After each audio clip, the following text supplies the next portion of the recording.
Madame la ministre, chère Nicole, Madame la ministre, chère Sarah, cher personnel de l'Éducation nationale, chers amis, félicitations, chère Nicole, pour ta belle nomination.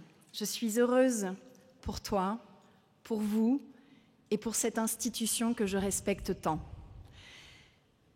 Tu connais cette maison de l'intérieur et tu incarnes l'expérience, la compétence, l'engagement au service de l'intérêt général, et tes qualités humaines comme professionnelles vous permettront de porter à la réussite la feuille de route fixée par le Président de la République et le Premier ministre pour élever le niveau de nos élèves et favoriser l'épanouissement de notre jeunesse.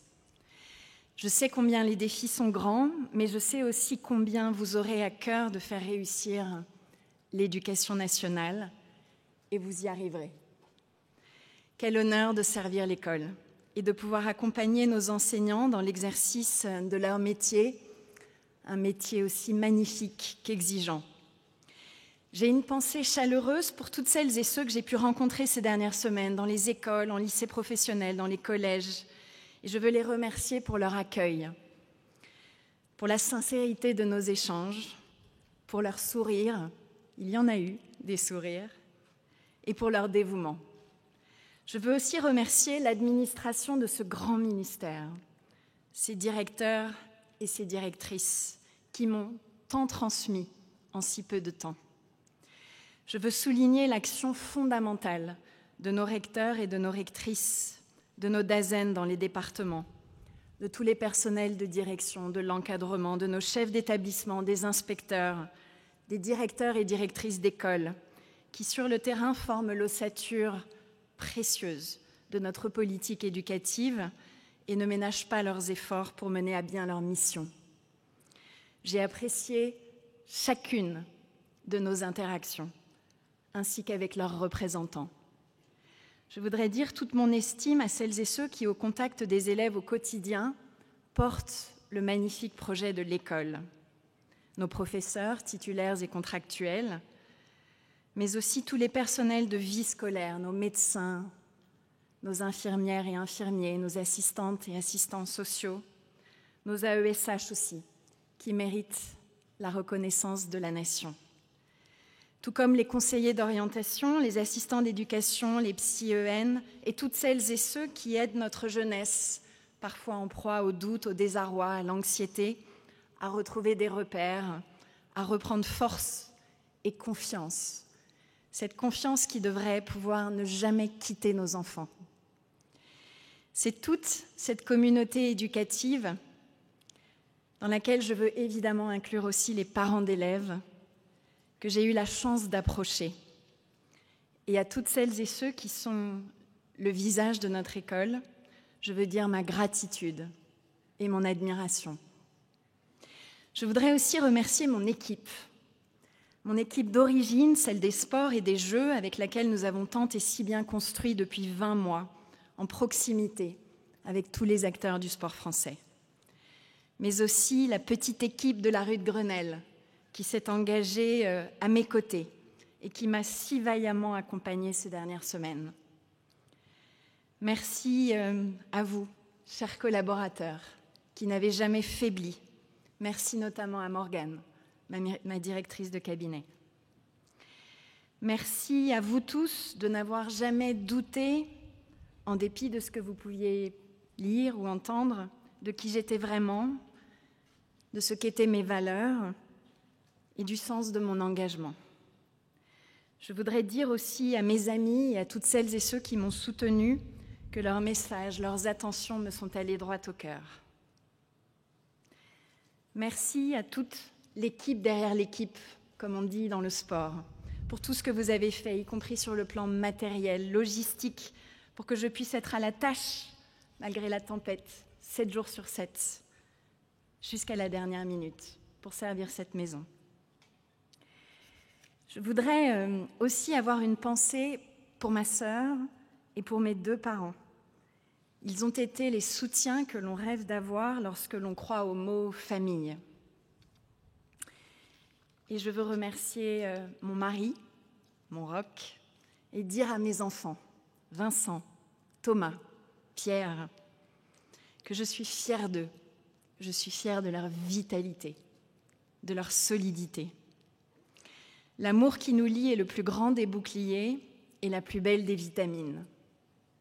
Et mon énergie, je suis heureuse de la remettre pleinement au service du sport et de ceux qui l'incarnent, de nos athlètes aux bénévoles du mouvement sportif, en passant par toutes les équipes du ministère, les DRAGES, les SDGES et les fédérations.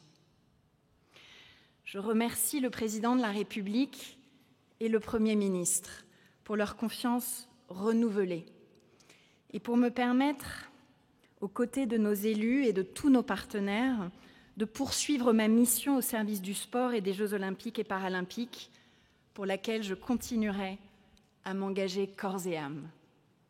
Il n'est pas de plus grand honneur que de travailler au service de la République, de l'intérêt général. Il n'est pas de plus grand honneur que d'œuvrer au rayonnement de son pays. Le sport, sa place dans notre société et ses bienfaits dans nos vies, pour notre santé, pour notre mental, sont sans doute le fil rouge de ma vie. Les acteurs du monde du sport, les équipes de Paris 2024, savent qu'ils ont et continueront d'avoir avec moi une alliée exigeante mais bienveillante, une partenaire de jeu passionnée et plus déterminée que jamais. Je les remercie pour leur soutien et ensemble, nous allons travailler dur, très dur, pour livrer de grands jeux au pays, des jeux qui inspirent notre jeunesse, qui fédèrent notre nation, des jeux avec beaucoup de Marseillaises et qui mettent en valeur tout ce que notre pays a de meilleur. En ces derniers instants ici, c'est au mot de Mandela que je pense, quand il nous dit « Je ne perds jamais ». Soit je gagne, soit j'apprends. Ce matin, en quittant bientôt le 110 rue de Grenelle, au terme de ce que les sportifs appelleraient peut-être un entraînement intensif en hypoxie de 4 semaines,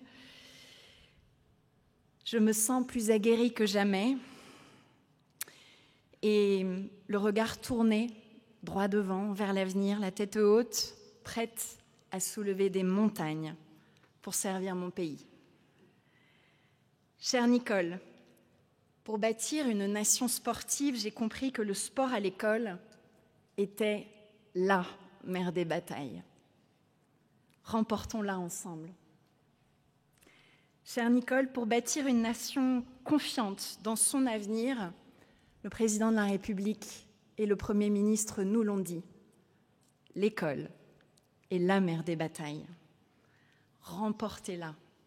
Remportez-la avec toute la communauté éducative et avec toutes les forces vives de notre pays.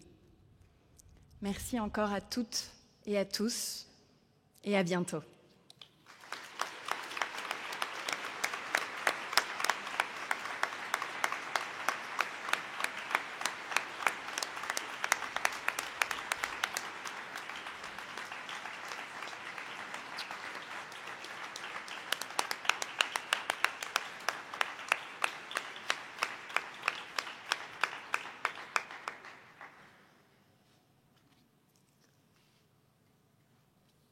Très chère Amélie, chère Sarah, merci à toutes deux des mots que tu viens de prononcer, Amélie, et de ta présence, chère Sarah.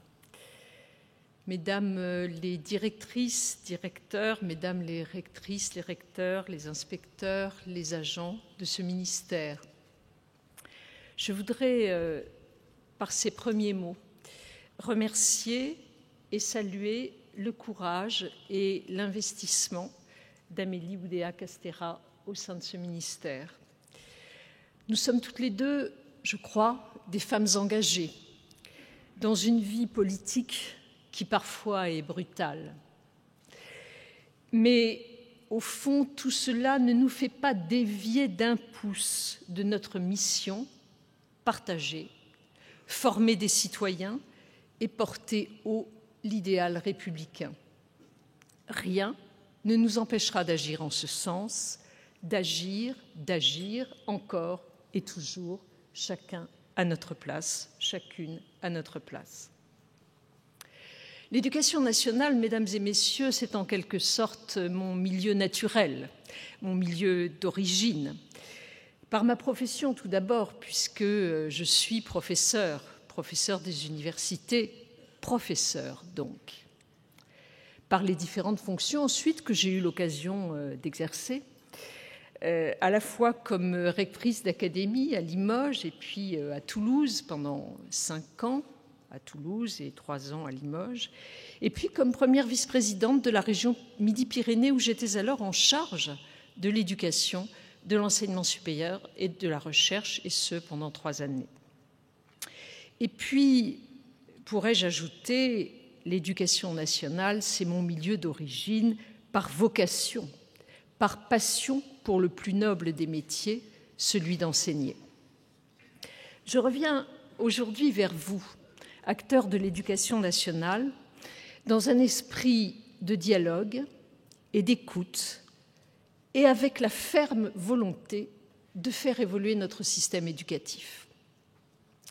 3 principes me guideront. L'école, c'est d'abord, pour moi, le lieu de la fondation et de la refondation quotidienne de la République. Cette République qui est un héritage et un horizon également, une transmission et une émancipation. L'école républicaine doit cultiver ce qui est notre socle commun. Elle doit nous apprendre à dépasser les différences pour rechercher ce qui nous unit. C'est le principe même de la République. L'école, donc, doit être notre grande ambition parce qu'elle consolide nos liens et qu'elle prépare le futur de notre pays. C'est ce qui a conduit, je le crois profondément, le président de la République et le Premier ministre à élever la refonte de notre système éducatif au rang de priorité nationale, en particulier avec le choc des savoirs. L'école, c'est ensuite un lieu d'émancipation par les savoirs. Si nous voulons atteindre pour tous cet esprit critique dont Condorcet faisait l'éloge, nous devons prendre acte de l'existant pour progresser ensemble. Cela exige de la lucidité, bien entendu. Les résultats des études PISA sont sans appel. L'école française ne fonctionne pas de façon satisfaisante, au moins pour 25 à 30% des élèves de 15 ans qui ont des résultats insuffisants. Pour évoluer, je m'appuierai bien entendu sur toutes les avancées actées par mes prédécesseurs que je salue ici. Mais nous devons encore progresser, notamment autour des savoirs fondamentaux dont l'insuffisante maîtrise fait obstacle à l'acquisition de tous les autres savoirs essentiels à la construction d'une jeune personnalité. Pour cela, il faut que certaines conditions soient réunies. J'en vois 3. Nous devons tout faire pour mettre en place un système qui contribue à réduire les inégalités sociales, qui refuse tout tri social et qui n'exclut pas les élèves par l'échec. Ce ne sont certes que des mots, direz-vous, mais ensemble, de manière pragmatique, en prenant en compte les préoccupations du terrain auxquelles je suis viscéralement attachée, nous tenterons de transformer ces mots en réalité. La deuxième condition tient également à la nécessité de faire évoluer nos pratiques pédagogiques, notamment en nous appuyant sur l'expérience des acteurs, sur les acquis scientifiques et sur la recherche en éducation. Nous devons trouver ensemble la voie vers une organisation flexible des enseignements, articulant classes hétérogènes et groupes réduits pour répondre aux besoins spécifiques des élèves dans certains apprentissages fondamentaux. Ainsi, nos élèves pourront bénéficier d'un enseignement ajusté à leurs besoins, tout en poursuivant les objectifs communs à la classe. Nous devons enfin, troisième condition, travailler à la formation initiale et continue des enseignants. L'alpha et l'oméga des systèmes qui réussissent dans le monde, nous le savons parfaitement, l'alpha et l'oméga des systèmes qui réussissent sont liés à cette formation permanente, initiale et continue. Ce sera l'un des points majeurs que nous devrons faire évoluer. Enfin, le troisième principe qui me guide repose sur l'idée que l'école, ce doit être le lieu de la confiance et de la protection. Pour nos élèves, tout d'abord. Si je formule un vœu, ce serait qu'ils puissent à l'école construire leur avenir, s'épanouir et être heureux. Le respect et l'autorité sont évidemment constitutifs de ce cadre rassurant. Croyez-moi, je l'ai vécu comme rectrice et comme enseignante, et puis comme ministre de la Justice. J'ai pu observer les dérèglements que produit l'oubli de ces valeurs de respect et d'autorité. Les mesures récemment annoncées vont en ce sens, et j'en poursuivrai la mise en œuvre. Mais je m'adresse aussi aux professeurs. Ils me trouveront à leur côté, en toutes circonstances, tout à la fois pour les soutenir, libérer leurs initiatives pédagogiques et les protéger de toute insécurité et de tout éloignement du contrat laïque et républicain. Et j'ai évidemment, en ce moment précis, une pensée pour Samuel Paty et Dominique Bernard. Car l'école, c'est avant tout le lieu où se forge la République, pleine de promesses pour chacun. La République, toute la République, rien que la République, disaient les révolutionnaires de 89. Il s'agit au fond pour moi, mesdames et messieurs, avant tout de redonner du sens à l'ensemble de notre système éducatif. Redonner du sens pour que les enfants retrouvent les chemins de l'émancipation républicaine. Redonner du sens pour que les enseignants soient confortés dans leur engagement pour l'école. Redonner du sens pour que les parents aient confiance dans notre système éducatif. Jaurès, dans ses discours à la jeunesse, chère Sarah, cette jeunesse dont tu auras à t'occuper, Jaurès le disait dans ses discours à la jeunesse, la République, c'est à la fois un grand acte de confiance et un grand acte d'audace. Mesdames et messieurs, j'ai de la volonté, je crois, et un peu d'énergie. Je les mettrai au service de l'ensemble de notre système éducatif pour renforcer l'efficacité de notre école en termes de résultats scolaires, pour favoriser des coopérations fertiles entre élèves, entre enseignants, entre établissements et avec les acteurs culturels, économiques, sociaux, nationaux et territoriaux au plus près de chaque école et de chaque établissement.